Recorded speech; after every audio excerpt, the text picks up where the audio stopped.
Всем привет! 30 апреля 2023 года. На сегодняшний момент виноград у меня укрыт от заморозков. Ну и для разгона более-менее побегов, потому что у нас не очень жарко. По ночам у нас до минус 4 градусов температура. Поэтому в любом случае от заморозков защиту мы делаем. Ну и в принципе 2 в одном флаконе. Делаем небольшой разгон. Ну по-другому в Беларуси ну никак. Потому что уже заморозки были. Вот этот весь газон, он был белый. Я когда приехал, сосед сказал, что заморозок был приличный. Он, правда, не замерял насколько, но заморозок был. В общем, двойная защита у меня спадбонд. Правда, не знаю какой плотности, но довольно тонкий. Я думаю, где-то 40-ка, скорее всего, не 60-ка точно. Спадбонд и пленка. Такая двойная защита, она в любом случае хорошо защищает. Между пленкой и спадбондом еще как бы воздушная подушка. Это дополнительный обогрев, как термос получается. Ну, не очень опрятно, аккуратно, но главное для меня эффект. Красота. Ну, эту красоту вижу только я. Но, естественно, вам показал, так что уже сильно не судите. Тут не до красоты, так сказать. Это у меня подарок не святая. Он подарок во всех смыслах. Мне его подарили как раз таки. Давайте посмотрим. Побеги живые, уже даже листочки какие-то, зачатки есть. Вот здесь нормально набухла почка, здесь уже даже с листиками. Ну и вот здесь. Я надеюсь в этом году уже какие-то сигналки с него получить. У него проблемы, конечно, с вызреванием лозы, но, честно говоря, я рад, что у меня вызрело буквально там на 6, на 8 почек. Сныть я вот оборвал, значит, раскрыл виноград меньше недели назад. Сныть пообрывал и сразу же сделал вот это временное укрытие.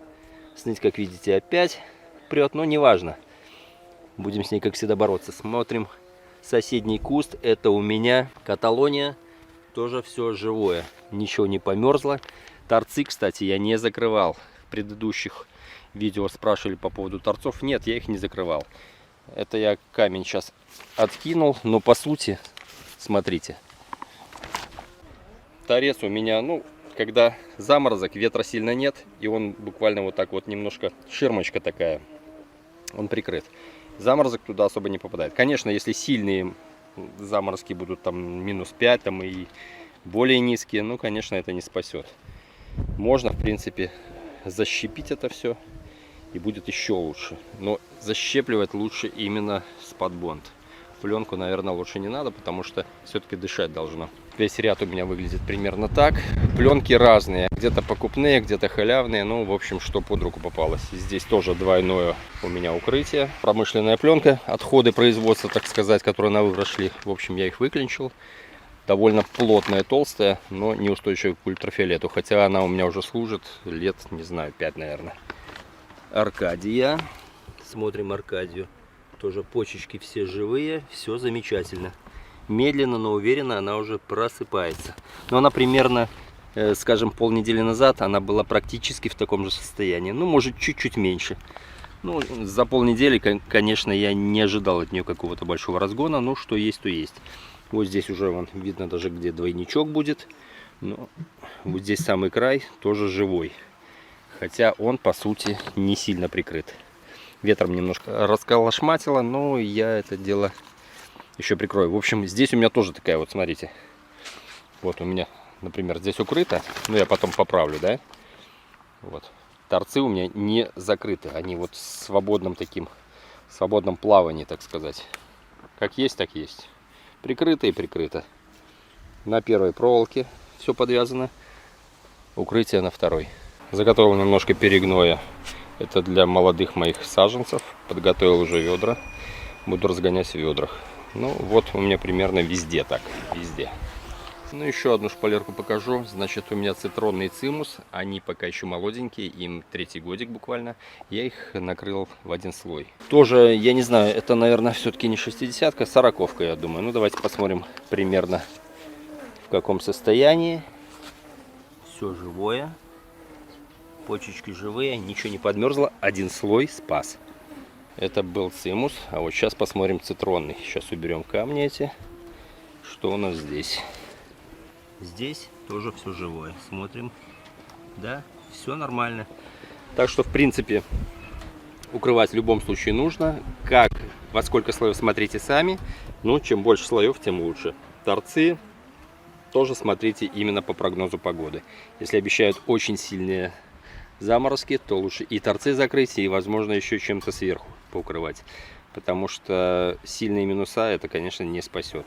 Но небольшие заморозки, там -1, -2, ну до -4, по идее, ну один слой до -4 может быть и не спасет. Двойной по-любому спасет. Смотрел южан, так сказать, центральную Украину. Это в любом случае для нас южане. У них примерно такая же ситуация. И размер почки примерно такой же самый. Поэтому я думал, у нас такой отстает. Нет, нифига. Оказывается, он в этом году у всех. У всех виноград отстает. Ну, в наших условиях примерно так все и есть. Дождик прошел. Влага скопилась. Если все-таки виноград у вас попал под заморозки, ну, не отчаивайтесь. Потому что, ну, это буквально у вас угробились самые основные почки. Есть еще спящие, они в любом случае проснутся. Да, они будут с опозданием, и они не такие продуктивные, но они будут. Поэтому не переживайте, урожай у вас все равно будет. Но вы буквально потеряли как бы самые мощные, самые, конечно, красивые, продуктивные почки. Ну, ничего страшного. И на старуху бывает проруха, и у меня бывает подмерзает. Урожай в любом случае будет. Не такой, как хотелось бы, но все-таки. Хуже всего, конечно, если вы не укрывали, и у вас кроме почек еще порвалась проводящая система. Если сокодвижение там, в принципе, в любом случае должно быть хорошее. Если сильный мороз, то рукава может порвать из-за того, что там идет сокодвижение. По сути, это вода. Вода, естественно, когда сильный мороз, она превращается в лед, и рукав разрывает изнутри.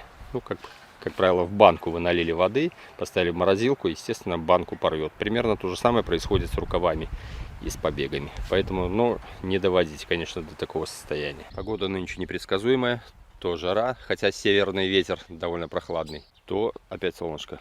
Ну, в общем, смотрите, немножко разбурил вам конструкцию показать. Кишмиш венгерский 342, он самый шустрый по распусканию почек, смотрите. У него конкретно уже листочки там.